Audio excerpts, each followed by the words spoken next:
Filmda Hindiston ta'lim tizimidagi ba'zi kamchiliklar yumruq orqali ko'rsatilgan.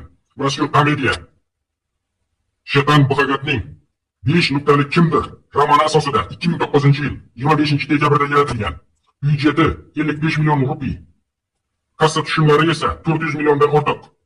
Bangalordagi Hindiston boshqaruv instituti ushbu film uchun Imperial muhandislik kolleji sifatida xizmat qilgan. Filmda haqiqiy ixtirolardan foydalanilgan. Filmdagi yangiliklar ortida pedalda boshqariladigan kir yuvish mashinasini yaratgan kanadalik talaba Premiya Xosi bor.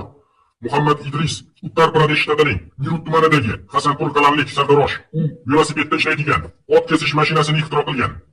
Jahongir Paytner esa skuterda ishlaydigan un tegirmonini yasagan. Bu Rajkumar Hiranining 3-rejissyorlik ishi edi. Bu filmga tayyorgarlik jarayonida muhandislik fakulteti talabalarining hayotini tekshirish uchun bir nechta muhandislik kollejlariga, jumladan Mumbay va Dehlidagi Hindiston texnologiya institutlariga kirgan. Filmning ssenariysi 1,5 yil davomida yozilgan. Kinokartina teskari tartib bo'yicha suratga olingan va montaj jarayonlarida sahnalar to'g'rilab yuborilgan.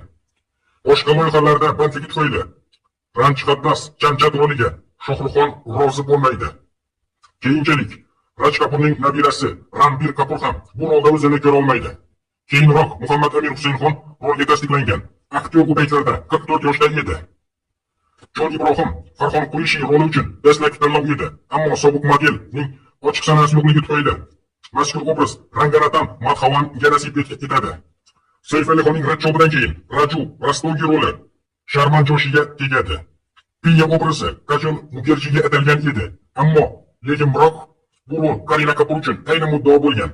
Aktrisa Amir Xon bilan Qadaruv va Lal Singh Chadda filmlarda ham partnyor bo'lgan. Salbiy rollardan charchagan Sanjay Dutt Viru Sahasrabudhe rolidan voz kechgan va Boman Ironiy o'ynagan.